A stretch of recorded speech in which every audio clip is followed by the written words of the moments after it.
We are continuing on with our NHL offseason plan series. Today we're looking at the 15th ranked team from the regular season, the St. Louis Blues. What changes will they make this offseason? We'll discuss that coming up next.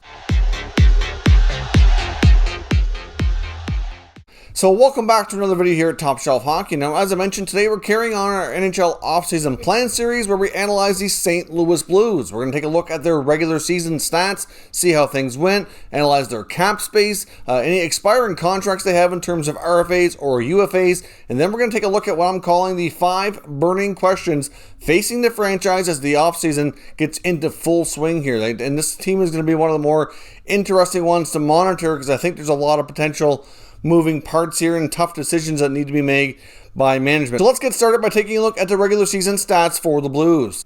So as you can see, they finished with a record of 27-20-9 for 63 points. Of course, they did qualify for the postseason, but did succumb to the Colorado Avalanche in the first round. They finished the season with a -1 goal differential. So for a playoff team that's in the position they were in, that's not completely unusual, but obviously that's something that they would like to improve on. Certainly be improved upon here moving forward. Now looking at special teams, they had a really good power play this year. There was a 23.2% success rate for 6th overall in the NHL. So that was one of the bigger positives on the group this year. The PK, however, not so good. 77.8%, 25th best in the NHL, which is a little bit surprising, especially given the fact that some of the players on their roster that are known to have, a good passer being solid PK guys. So we'll see how the team can make adjustments to that part of the special teams here moving forward. Now, they also have $14.9 million in salary cap space heading into this offseason, which might sound like a lot, that they have some flexibility,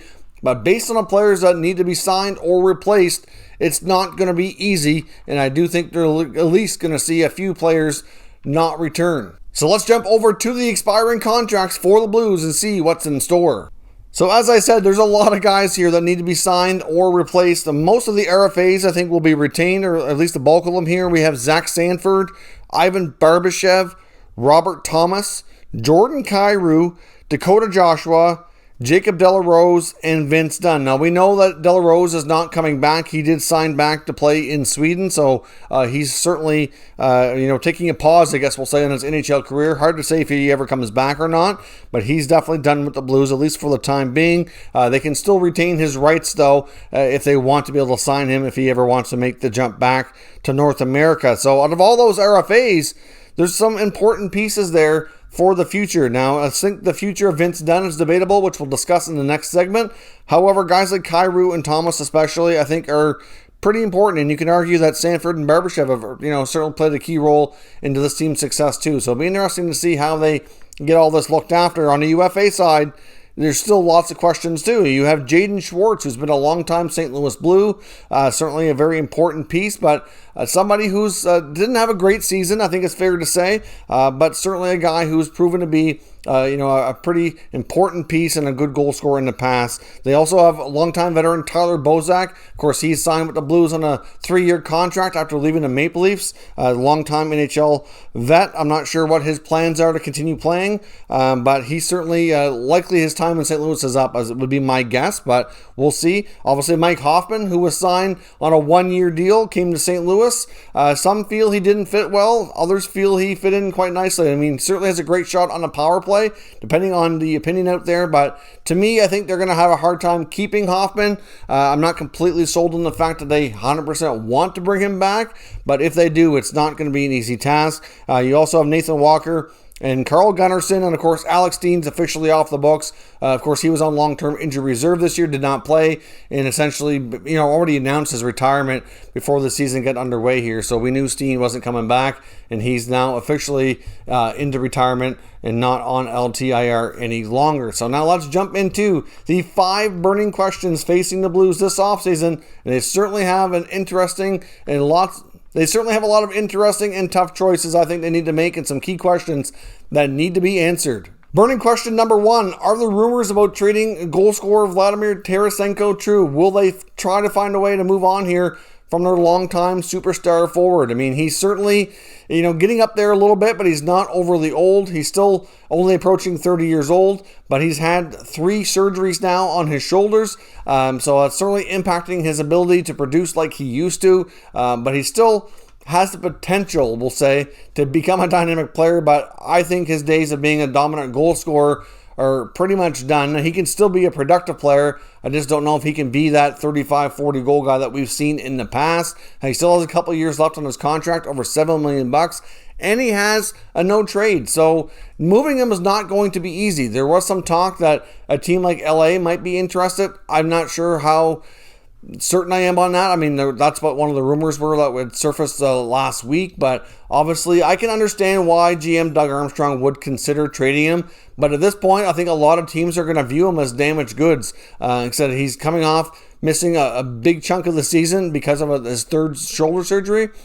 It's not going to be an easy task to trade this guy if they want to. I do understand why they would consider it, though. I mean, maybe they leave him unprotected for Seattle expansion. That's possible.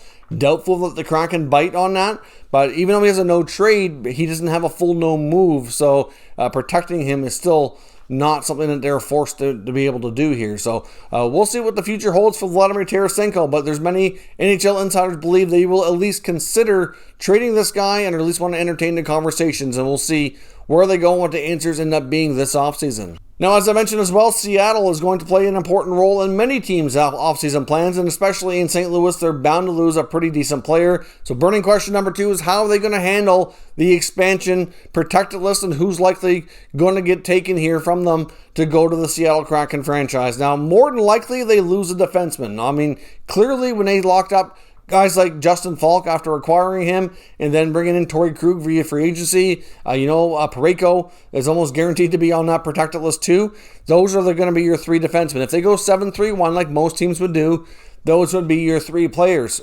On the blue line, that's protected. So, depending if you look at their forward list though, if they go 8 skaters, then you're going to end up exposing an extra forward or so. And to me, I'm not sure we're going to see that because they're bound to lose a D anyway. Outside of those 3 guys, I mean, you have a player like Vince Dunn, who's a restricted free agent, could be traded ahead of time, but he's interesting. You've got Marco Scandella, who could be interesting for the Kraken as well. You've also got Bortuzzo back there, maybe a little bit less desirable, but still somebody who's not making a ton of money, doesn't have a long-term deal. So those are going to be a lot of players that Seattle's interested in.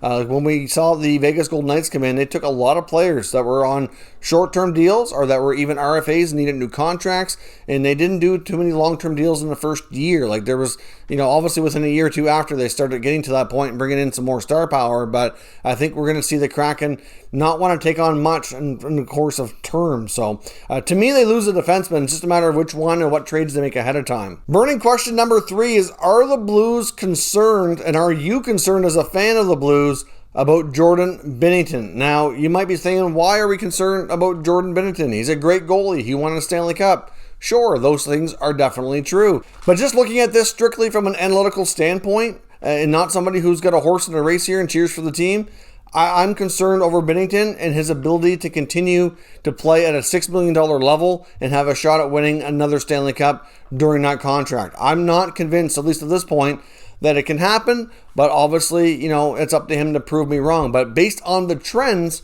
I don't like the way things are going. Now, when he came into the league as a rookie, first got called up, obviously the Blues were having some difficulty between the pipes. He essentially came in, ended up taking a job as a starter from Jake Allen, and he ran with it. He put up phenomenal numbers for that regular season, went on to win the Stanley Cup. Like his stats during the end of the regular season and playoff run were, incredible. And ever since then, they've been slowly getting worse, coming back down to earth. And we've seen them get swept in the first round this year. Didn't have any success in the playoffs last year. They had that great run. But ever since then, they're kind of back to being what they were for a long time, was a good team who can make the playoffs, but not really a threat to win a cup. That's what the Blues were for a really long, extended period of time there. They were a very relevant team. They could compete for division titles. They could be a playoff team consistently, but not too many years in there where people were talking about the Blues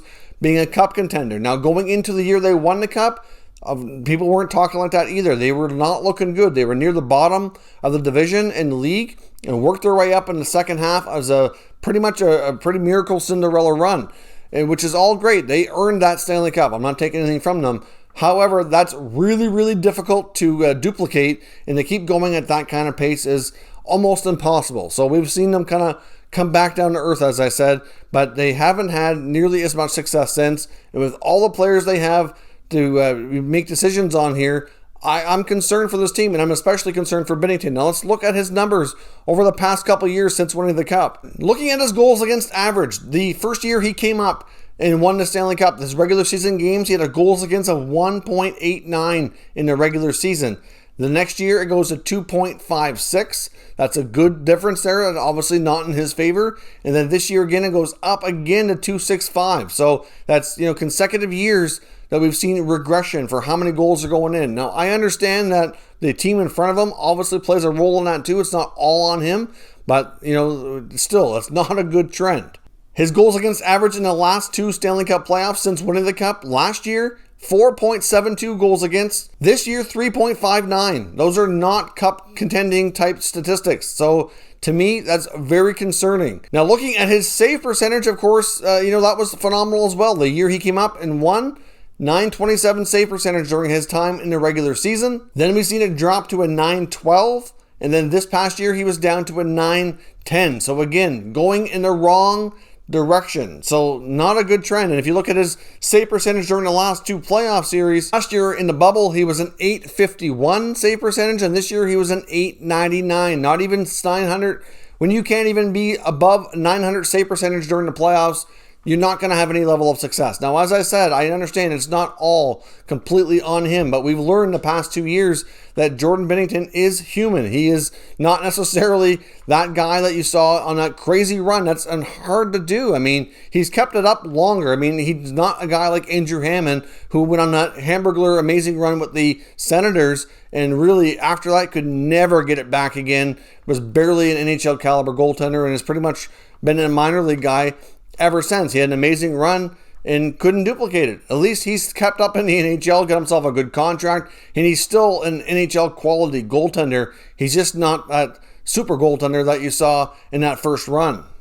So to me, the fact he's entering a 6x6 deal, that's concerning. That's a lot of money paid out over the next 6 years at $6 million a season for a guy who's regressed 2 years in a row and came nowhere close to duplicating his playoff performance when he won the Stanley Cup. Now, he's still not overly old. He has time here. I'm not saying he can't bounce back. I'm just saying, are the Blues really concerned, and did they do the right thing by signing this contract? To me, I don't necessarily think they're going to go down the road of trading him. They don't have anybody else to replace him right now. But goaltending depth in this organization is a concern. Husso has not proved to be the next guy, at least not yet. I mean, maybe he's still that guy. I don't know, but time's ticking on him too. This team relied heavily on goaltending when they won, and they can't do that now. So to me, it's a real concern moving forward. Now, burning question number 4 is, will they finally trade Vince Dunn? As I mentioned, between expansion and what you've seen in his playing time and development and salary cap implications,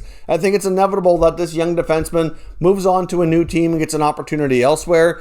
I would think Doug Armstrong will trade him ahead of expansion so that they can hopefully lose a different player. He's a guy who you could probably fetch a decent return on compared to like a Bortuzzo or a Scandella. At least I would think, given his age and his offensive abilities. So to me, he does get moved this offseason. It's pretty much a guarantee. It's just a matter of where he ends up. I would think by the NHL draft, Vince Dunn is off to a new organization. Now, the last burning question here for me is, out of all those free agents, though, does any of them come back? What does our future hold? Like, they've only got just shy of $15 million, and they need a fair bit of guys signed or replaced. I mean, Jordan Kyrou, Robert Thomas, you think guys like Stanford and Barbashev are going to be in the mix too? Like, that's going to eat up a decent amount of that money. Even if they all take shorter-term bridge deals that aren't going to be super expensive, that's still not going to leave a ton of money on the table when you have guys like Jaden Schwartz, Mike Hoffman, Tyler Bozak. Like, they're all veteran guys that maybe none of them are back. Like, I think there's a real possibility that Jaden Schwartz